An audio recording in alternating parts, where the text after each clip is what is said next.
kita angkat airnya seperti ini ya. Ini gelas kosong di sini. Saya angkat ya airnya.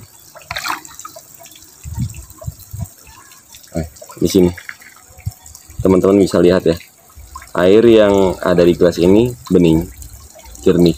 Tetapi kalau terlihat di dalam kolam berwarna hijau dan tidak berbau.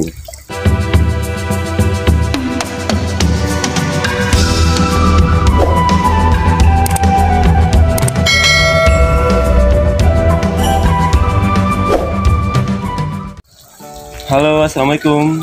Ketemu lagi di konten video channel Ajola Lele Bataan Tinggarang Bondowoso.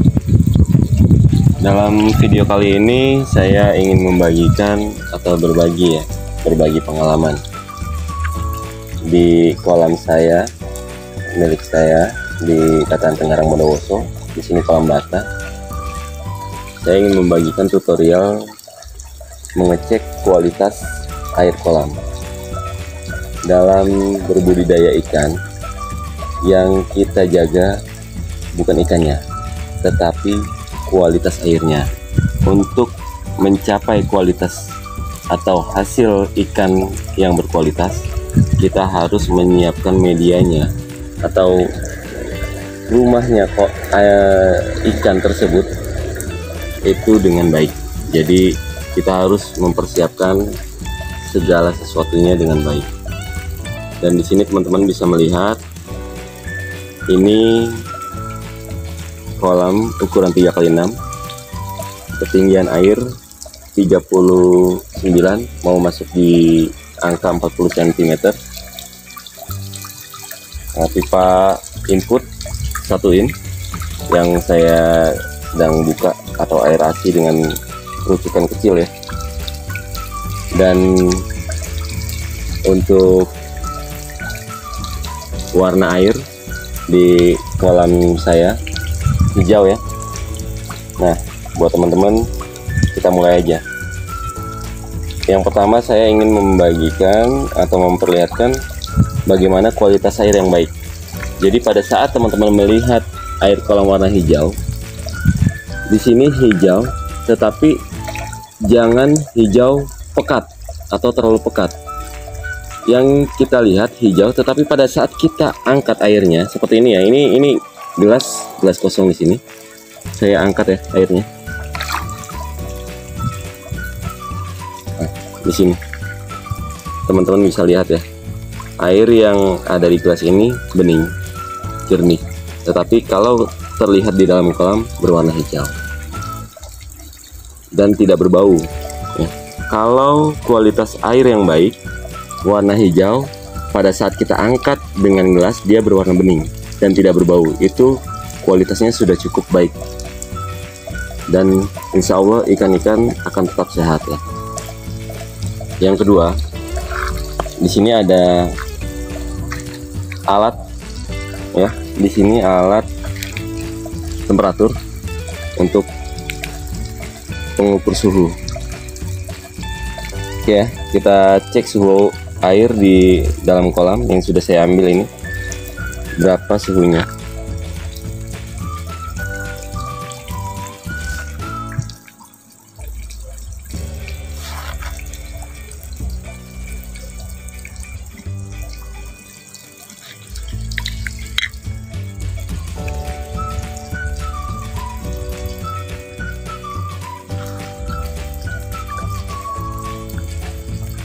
Oke, untuk suhu air 31,1 ya, teman-teman bisa lihat ya.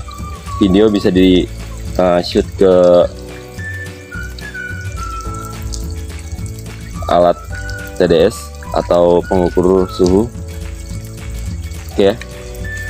Jadi suhu air di kolam saya 31,1, kurang lebih segitu ya. Dia naik turun, tapi angkanya di angka 31.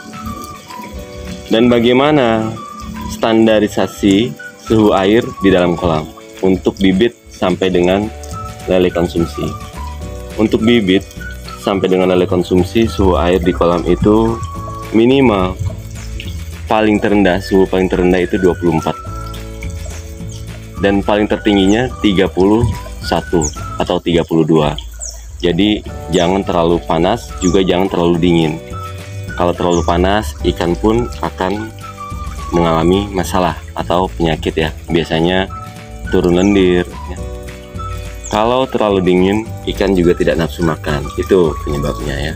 Penyebabnya harus kita cegah. Apa sih penyebab suhu air itu terlalu panas dan bagaimana solusinya? Begitu juga apa penyebab suhu air terlalu dingin dan bagaimana solusinya. Jadi kita harus ada alat seperti ini ya, yang saya pegang ini, untuk cek suhu atau TDS, kadar organik terlarut di dalam kolam. Untuk kadar organik terlarut di dalam kolam, range-nya itu 250 sampai dengan 300 ya. Oke, sekarang kita lanjut. Sekarang kita tes pH-nya.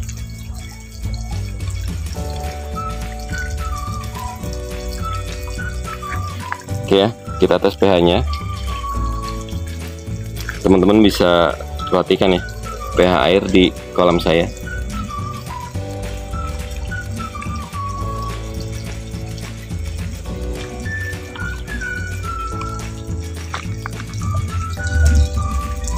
Ini kita goyang-goyang ya,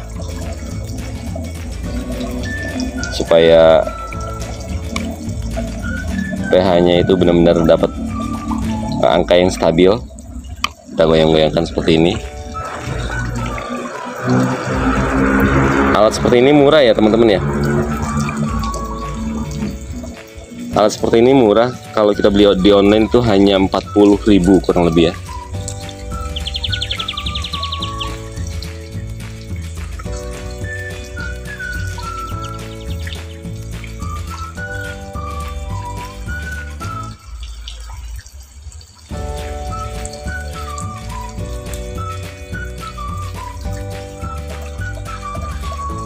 Oke, teman-teman, di sini teman-teman bisa lihat pH air di kolam saya 7,8. Dan untuk pH air di dalam kolam ada batas toleransinya untuk ikan lele ya, khususnya di segmen pembesaran, minimal 6,5 dan maksimal 8,5. Jadi seperti video sebelumnya saya sudah sampaikan bahwa pH di bawah 6,5 disebutnya asam. Jadi kita bisa naikkan pH-nya dengan cara-cara ya, banyak caranya. Salah satu caranya dengan kapur dolomit.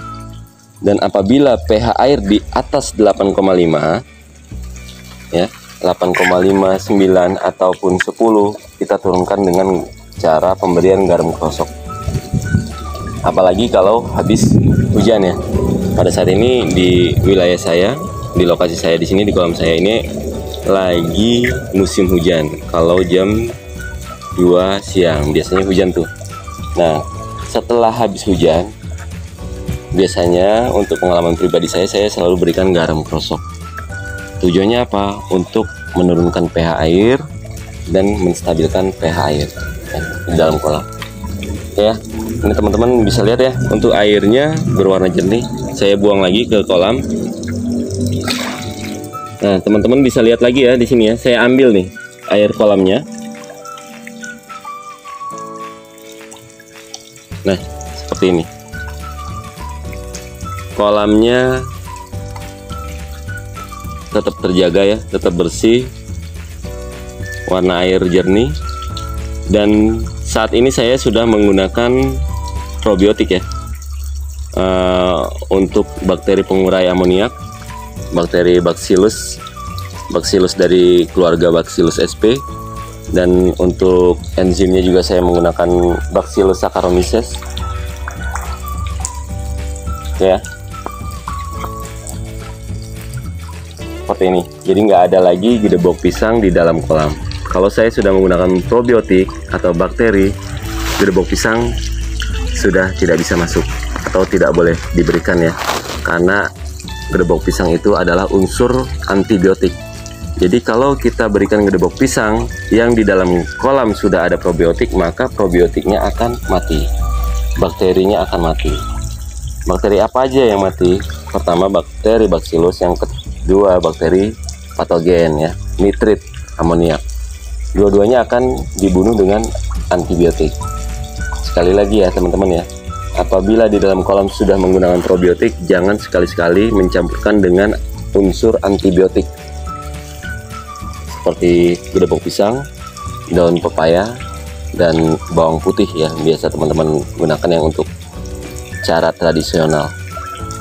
Oke ya, teman-teman bisa lihat di kolam saya seperti ini, dan ketinggian air masih saya berikan air ASI secara bertahap. Sekarang masih di angka 39 sampai 40 ya. Dan ini kondisi ikan yang sehat, kondisinya naik turun, lincah juga ya. Jadi alhamdulillah kondisinya baik.